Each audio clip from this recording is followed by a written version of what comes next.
Today I'm going to be showing you how to transfer the markings from your paper pattern to your fabric. And I'll be using the flow dress pattern as an example. So let's go ahead and get started. We have a lot of squares here, a lot of notches here. 1, 2, 3, 4, 5, 6, 7. 7 of them. Times 2, that's 14. So I'm going to show you 5 different techniques on how to mark your markings onto your sleeve. This is the area you do not want to cut into. This only is for marking purposes, okay? So the first one is, and I'm going to take out some of these pins. And the first one I want to teach you how to use, and it's really up to you to determine what works for you, okay? What works for you. I'm going to separate these two. And then you can decide which one that you prefer or makes sense to you with less errors, okay? That's the point, to be able to do this with less errors. And I just want to set that one aside. All markings will be placed and should be placed on the wrong side. However, there are times when we will mark on the right side because we will hide it, or you know it's going to be behind something. So sometimes we will mark on the right side. But you want to be you always want to start thinking about that process before you start marking. Is it possible I can mark this on the back and it's okay? If you have to mark on the front, just be mindful of the tools that you're using, such as chalk, wax chalk, pens, any fabric markers that you may have, knowing that they can be removed either with water or with washing, but somehow you can remove those markings, okay?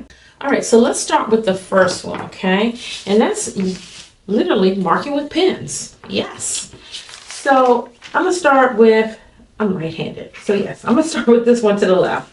So I noticed that I have this triangle here. Again, you're gonna follow your size. So I'm using a size large. So I'm gonna follow the green line.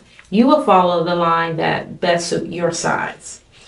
All right, so here we have, I'm gonna go ahead and put a pin right at the top, and there's a notch here. I do wanna make sure I slip my notches, and I'm gonna go back and double check, because I have a funny feeling that may not have happened. And that's okay. So we will do it now. Okay. A little bit more. There we go.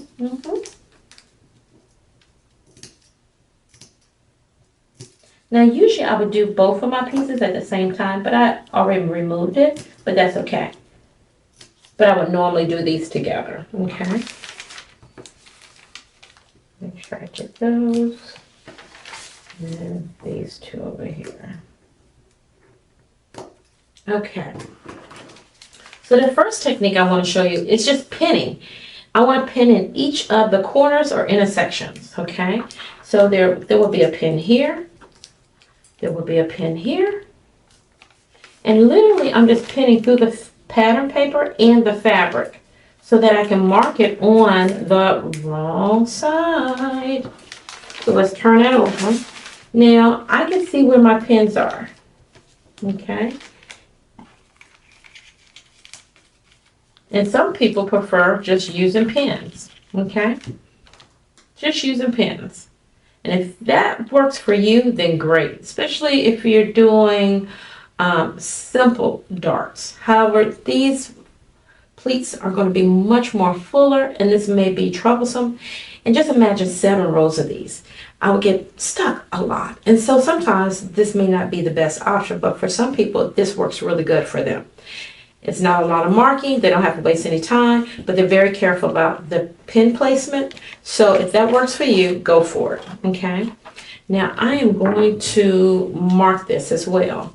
The second tool is marking with chalk, okay? Once you pin it in place and you find that, hey, I don't trust that these pins will stay here, we can mark it, okay? Now there's 2 different kinds of chalks. You have one that chalkboard, like in school, it'll wash away. I love this. However, this chalk here, my Tailor's chalk, is waxy. This may not wash out. So if I'm going to use this, I want to make sure I'm using it on the back side of the fabric. And I am.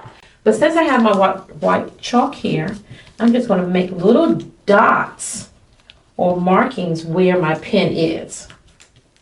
Once that's in place, I can remove the pens. Yes, and I like that. And move on to the next one, okay? So if I want to, I can literally just draw these lines and connect these dots, okay? Now, let's talk about another tool, and I really like this one as well. This is Mark Be Gone, okay? And I can literally mark on the right side of my fabric and see the pleats. I love this because I will be marking on the right side of my fabric. I know that this will wash away. So if you're going to use Mark Be Gone, always take a piece of scrap fabric, test it out, dab a little water onto it, and if it disappears, then you're good. But you want to make sure that this is going to work on this fabric.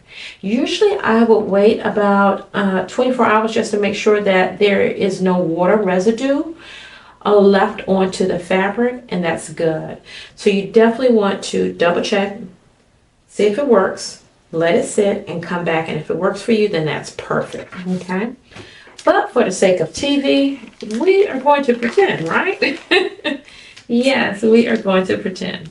And so I'm just shifting my pens over so that I can, so that I don't lose my markings, my placement. All right, so now we're going to work on the second one because I've already marked that first one, okay? So again, I like to mark, put my pens right there where the intersection starts and ends. And I'm going to mark on the right side of the fabric because this is what? A Mark Be Gone pen. And I love this. Put that on that. So what I've done is just lift up the back of my paper and made a dot there. Now, I noticed by using this tool, this pen is really, really light. It's a light blue. And I can tell already that it is not going to show up. It's there, but it's so faint that I think I will lose sight of where those marks are. So this may not be a great tool for the color fabric that I'm using, as you can see. So let me mark the other two. Let's just see before we say no. In here, and then just think about it. All these markings, there's 7 or 8 of them times 4. All right. So let's see what that looks like. I can vaguely see it. So if I wanted to, I can actually connect the lines.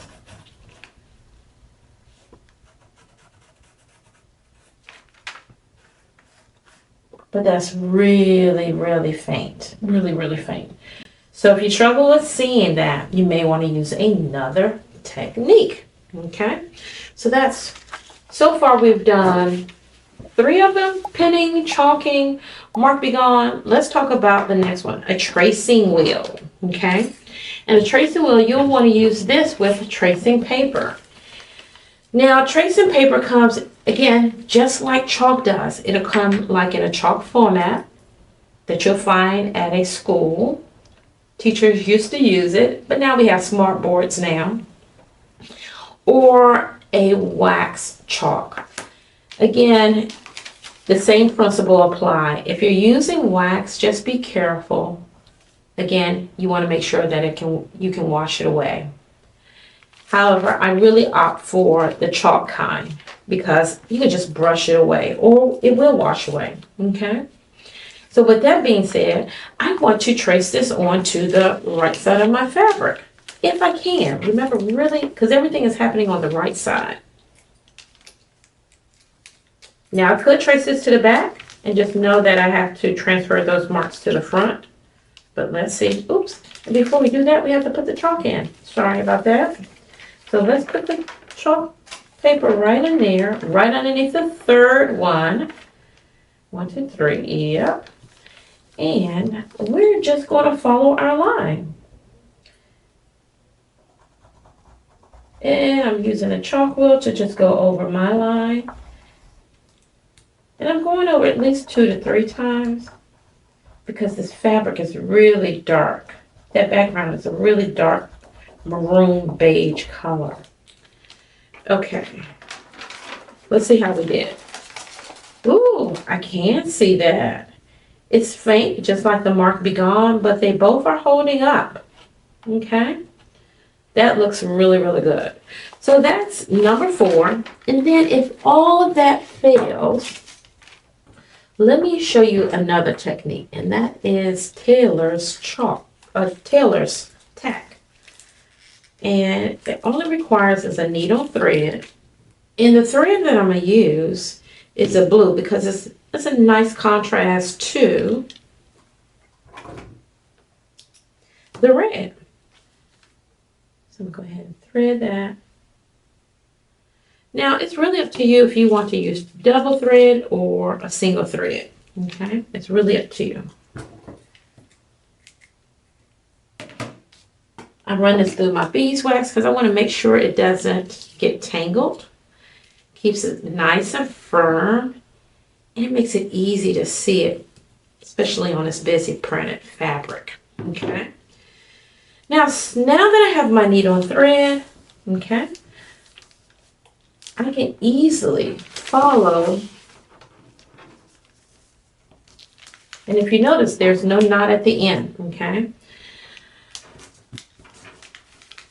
I'm starting at the very top. I'm going in and back out, just making one little small stitch. And look at that. And I'll leave a tail on here at least about 3 to 4 inches. It's really up to you how long you want a tail, but you want a long tail, especially when you have 2 or 3 layers. You can see that if you go through all those layers, you'll be marking that fabric with the thread, using the thread as your marking, as your mark. All right, so we're going down at the bottom, and we're going to pick up that. In and out. And if you notice, I want to make sure I leave a nice long tail. So here's tail 1, here's tail 2. I'm going to turn this to the other side. Now this may feel like it's a lot of work, but oh my God, this is so precise that you can't get confused. You just can't get confused. Once you pull everything off, it'll be really easy for you to see your marks. All right, so that's mark number 2, 3. This is mark number 4. So I'm gonna cut that, set that aside.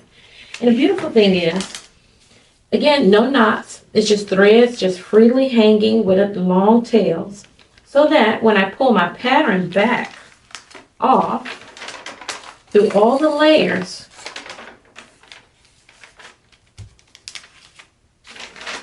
you are left with just the tailor's mark. And look how precise that is. Now, out of all of these markings, I love this one.